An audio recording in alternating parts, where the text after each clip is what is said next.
Hello and welcome back to the fifth lesson of commercial radio.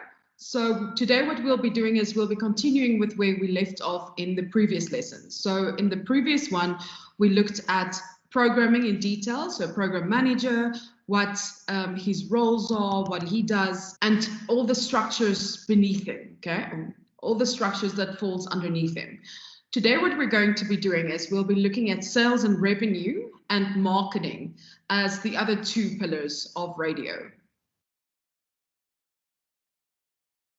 Okay, so what we'll be looking at today is on page 57 to page 62 of your textbook. So we ended off looking at the program manager, and we said that under the program manager, you get a scheduling assistant and an on-air promotions coordinator. And then you get the show teams, which is the presenters and the producers. You get music compilers, studio engineers, and audio producers. And that would be if it's a music radio station. Then we said for a talk radio station, on the other hand, you get the program manager, then the executive producer and the music compiler, and then the show teams, which again is the presenters and producers, then the newsroom and the specialist producers, for example, things like drama and religion. So if we start looking at the second pillar, which is sales and revenue. Continuing with the analogy of a radio station working similarly to a car, sales and revenue is the fuel that the car needs in order to run. Without fuel, the engine cannot operate and the car won't move. A radio station, like any business, needs revenue in order to pay their bills. And when there are a number of on-air presenters and producers and an operations team to remunerate, revenue is needed. We need money in order to be able to pay the bills. There are different ways in which a radio station can make money. However, there are regulations enforced by governments and their independent bodies that control how different radio stations may or may not generate their revenue. While some radio stations receive government funding, others extract a license fee from the public, like for instance, the SABC. However, most radio stations must generate money from various forms of advertising. In a radio business, the sales and revenue manager is responsible for ensuring that the radio station makes money, can cover their costs, and in the case of commercial radio stations, deliver shareholder value. Sales managers will work with a sales team, which liaises with clients and sells the radio station's product. This team has targets that need to be met based on the radio station's revenue goals. Although there are a number of ways in which a sales team can be structured, some radio stations outsource their selling to a separate independent business. The sales team's job is to meet and try to exceed its revenue targets, which cover the station's costs and, where regulation allows, generates a profit for its shareholder. If we look at what a sales manager's roles entail, it's things like directing the daily effort of the full sales team in achieving their revenue targets, writing and enforcing sales policies and procedures for the sales team to follow, developing sales strategies and supporting materials to help the sales team convince clients to spend their advertising budgets with the station. Why do you need to spend your money with us? Setting targets for all members of the sales team. So things like, for example, for each member in the sales team to reach a certain value of revenue, for the radio station itself to achieve a certain total amount of revenue per month, or to extract certain amounts of advertising revenue from different clients based on their sizes. So obviously, like, some clients can spend a lot more money and others can spend a lot less money, depends on how big the client is. And then historical spend and their annual plans.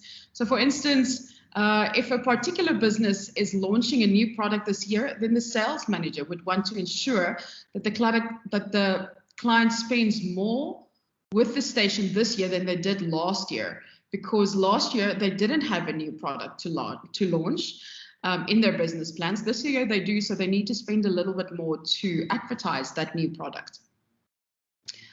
Another role is setting advertising rates and establishing the advertising rate card. So every radio station has an advertising rate card, and these are the prices that advertisers pay for certain amounts of time on air, or a certain type of advertising execution. So the advertising rate card is a list of prices that depend on the time of day, the time of the week that the advertisement will be broadcast.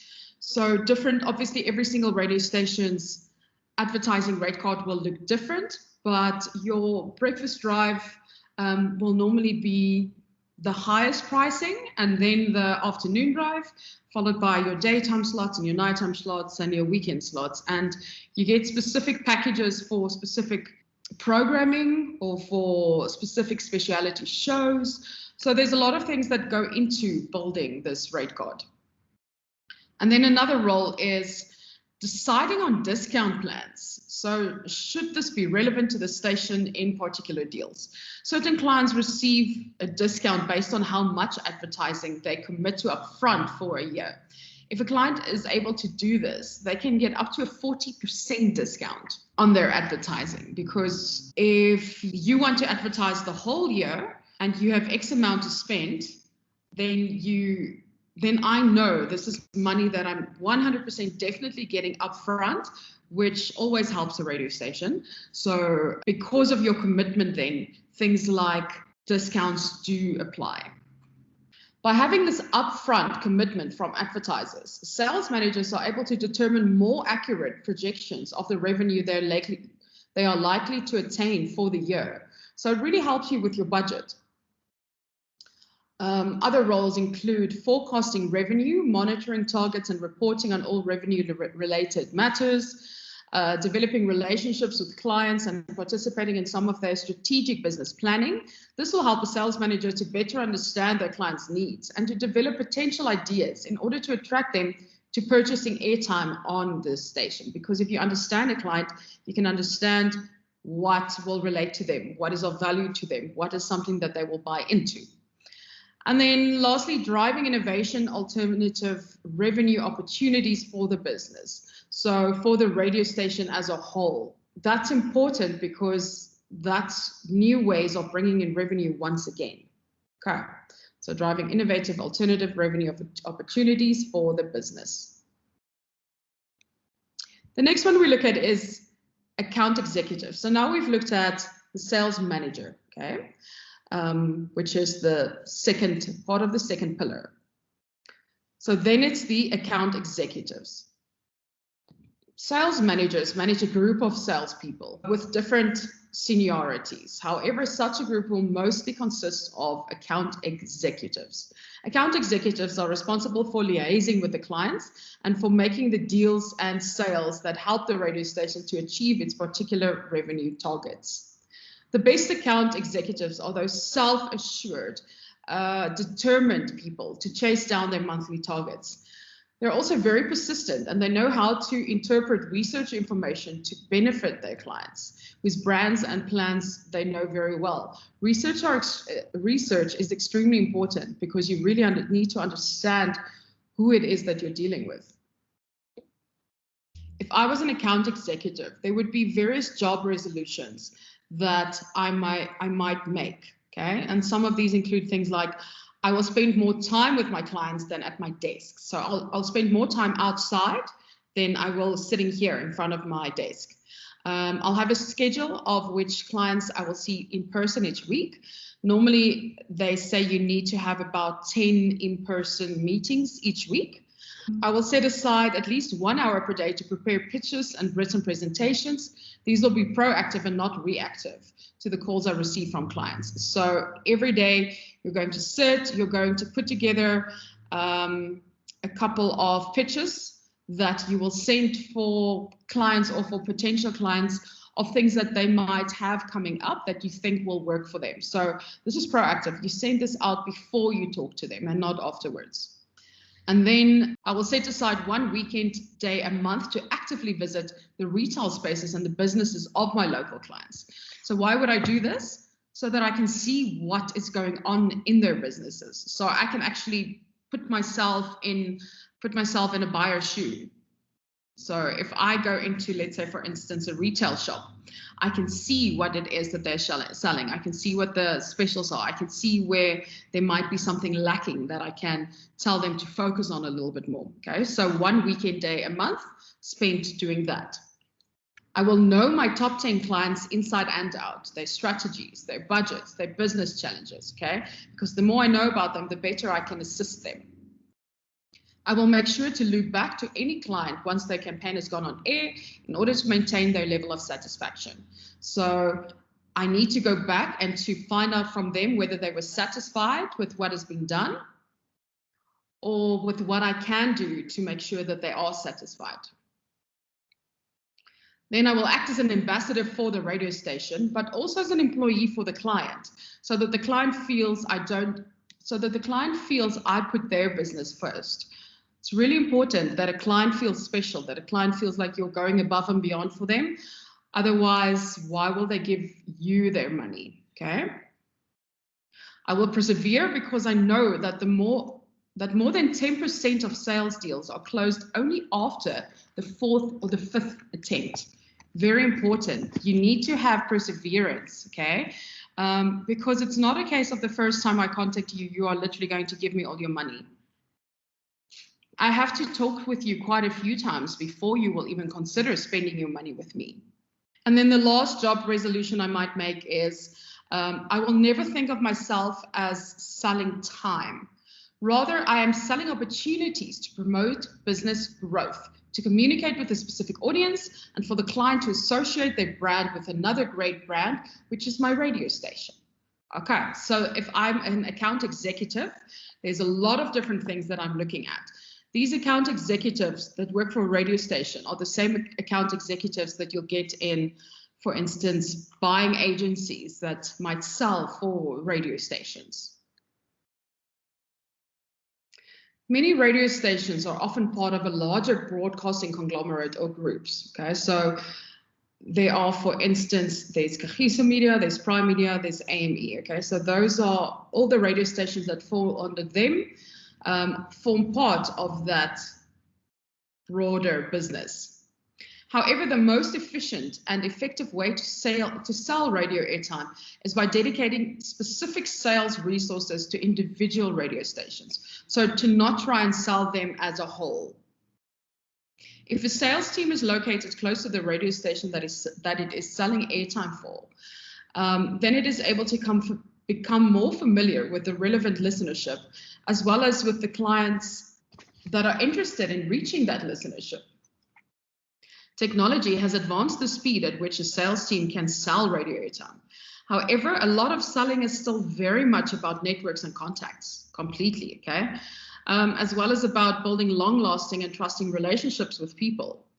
This is a lot easier to do when the sales team is located in the area that the audiences and many of the clients are situated in.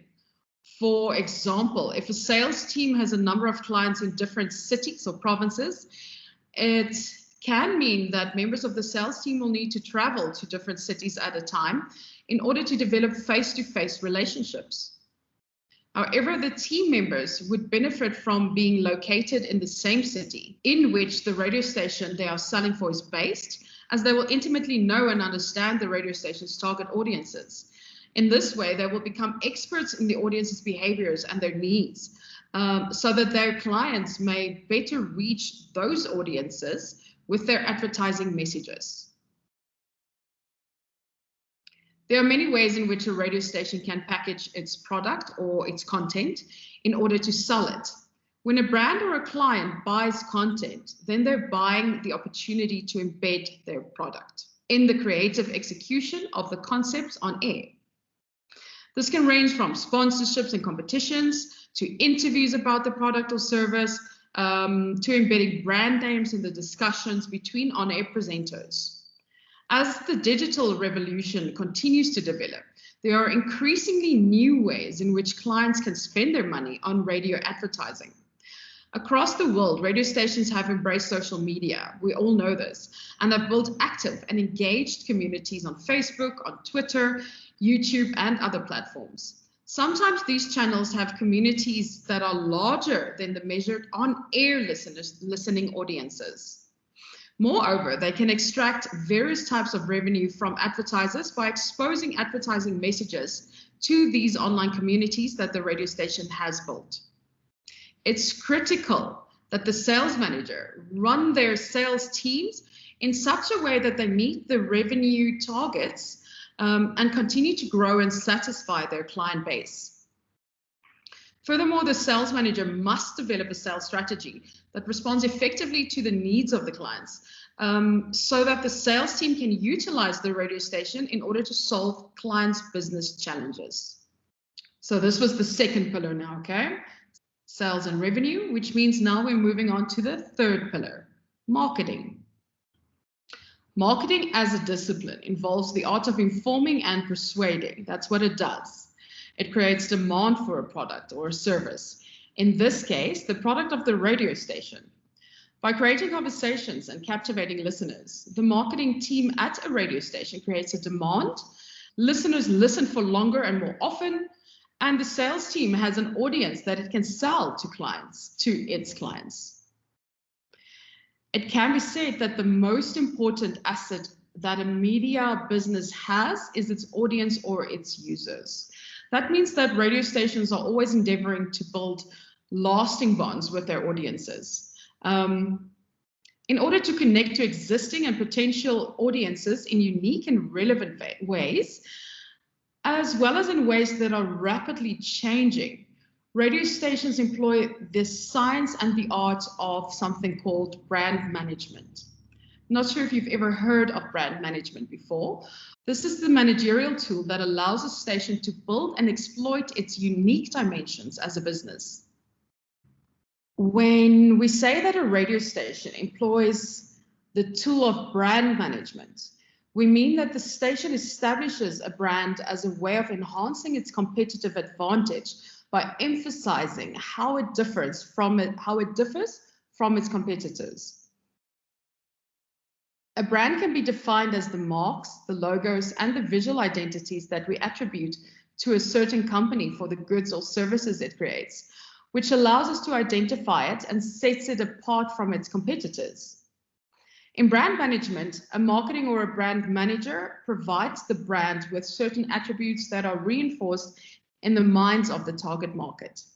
This is done to encourage consumers to pay a higher price for the product or the service due to the perceived value that the consumer has placed on those brand associations. I think the best example here that I can probably give you is Apple products. At the end of the day, what separates a MacBook from a normal laptop? Is there really such a big difference? Because I mean, there's a massive difference in price, or is it simply a case of you have bought into the brand? So the marketing is just done so well that you buy into that specific brand. Me, myself, I'm one of these people. I'm purely a MacBook person. I won't use a normal laptop because my product of choice is the Apple brands. But at the end of the day, there's not really a big difference between the two. If we look at another example, often the price we'll pay for a pair of branded sneakers is significantly higher, like 30 to 40% higher than the price it costs to produce those sneakers.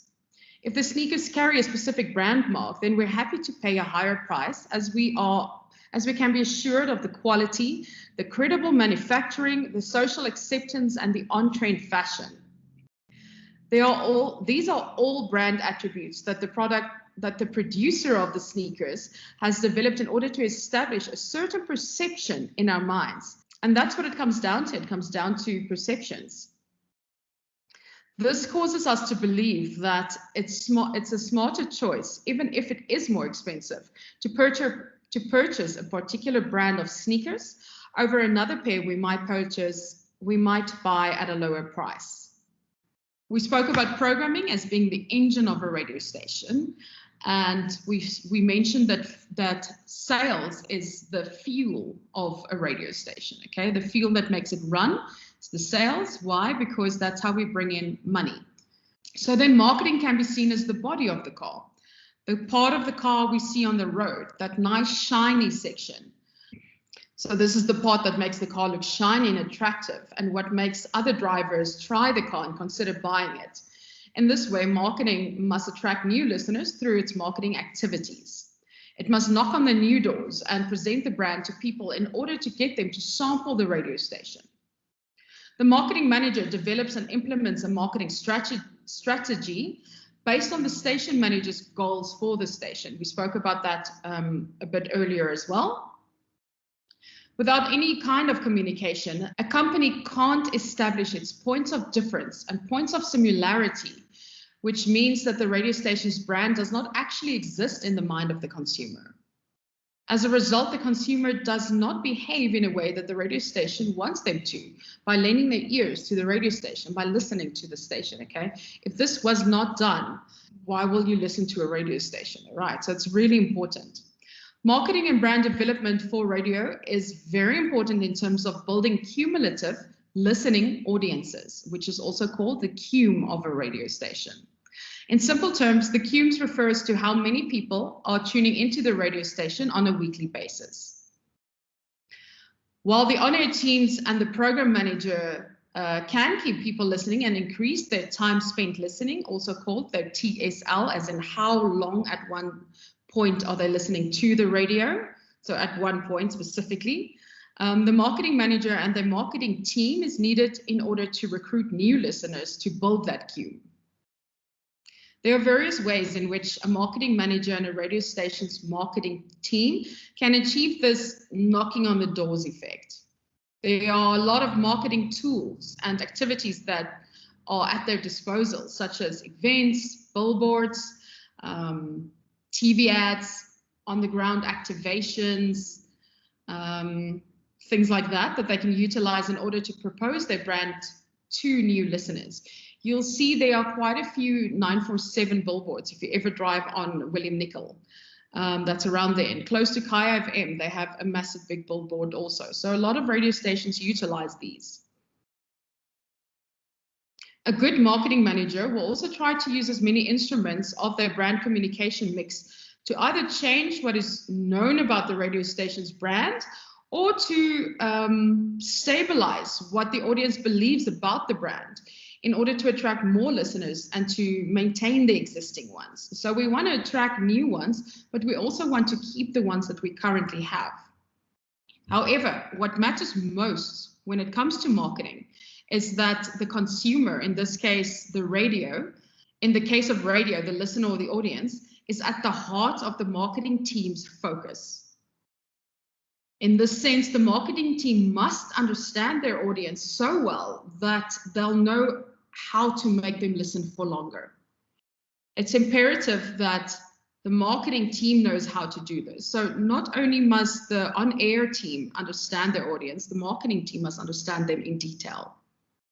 Just as the sales manager or the sales team needs to understand their client in detail. So there are 10 rules that a marketing manager should follow in order to ensure that the customer, in this case the listener, is at the heart of everything they do. Firstly, the listener may not always be right, but they're always first, okay? Listen more than you talk. So listen to what it is that your listeners want. Reward your audience for listening to you. For example, think of ways to give them unexpected treats or gifts. In marketing, this is called surprise and delight. Number 4, they never stop trying to win them over. Number 5, find out about the little things in life that make them happy and that annoy them. So what makes them tick? What will make them buy into you? Number 6, acknowledge that people are different, but that there are ways to bring them together, particularly over a good content topic or over rich conversations.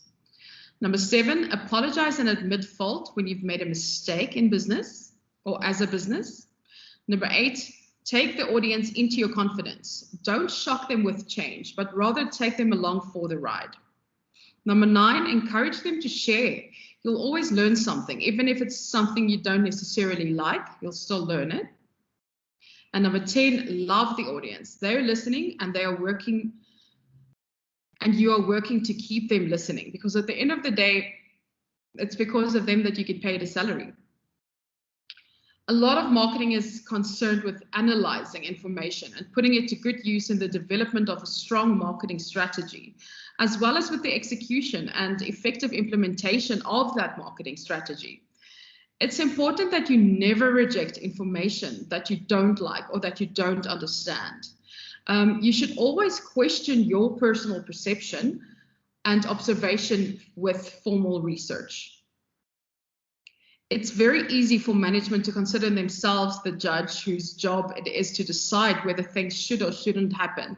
However, management role is to serve the audience. At the end of the day, that is it. You are there to serve the audience, okay? If we look at how a marketing team is comprised, the composition of a marketing team can be very varied, can be quite varied, and is dependent on the size and the scope of the radio station itself. For example, a national radio station may need more people to cover the geography of its listenership footprint and may therefore have event coordinators in several different cities in which activations regularly occur. Marketing teams may have public relations specialists, also known as just PR specialists, or graphic designers, as well as artwork and copy creators, who they manage directly, or they may make use of agencies that specialize in different marketing services. So what happens with your bigger clients? They usually form part of, there are numerous agencies like this within South Africa, but they would normally form part of an agency that'll help them from a marketing and from a PR point of view. And the bigger radio stations also have these, that they will also have a team that assists with this. This is guided mostly by how focused the station manager is on building the brand of the radio station, which we'll talk about a little bit later. It's also influenced by the size of the marketing budget, as it costs a lot of money to put a radio station's brand in the space of new listeners and to convince them to sample the station, so to convince them to actually switch over and to listen to you. As a result, the marketing manager needs to select marketing activities and tools that best suit the station's budget and that will achieve the station's QM growth goals at the end of the day.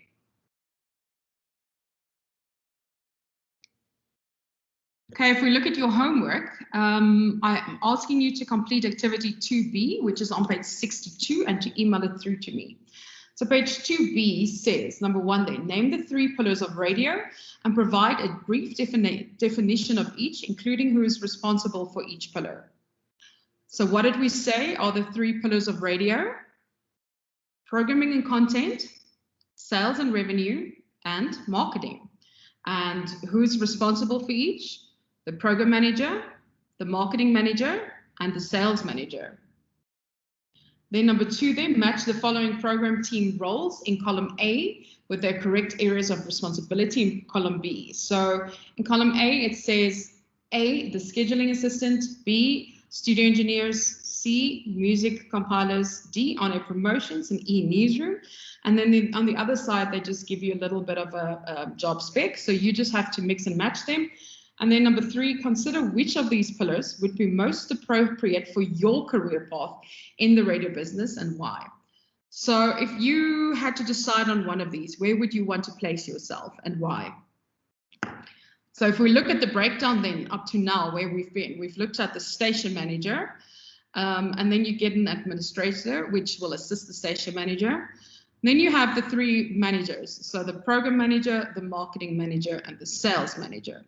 Under the program manager, we now have the music compiler, on-air promotions coordinators, scheduling assistants, studio engineers, audio producers, specialist producers, and show teams, so the presenters and producers.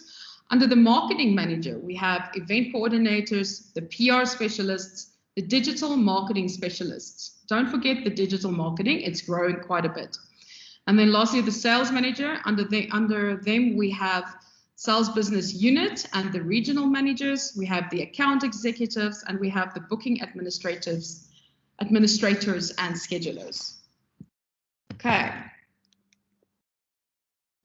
And that brings us then to the end of this lecture, which brings us to the end of the pillars. Okay, so in the next lecture, we will move on. And with that, I say goodbye for now, and I'll see you again in your next lecture. Bye.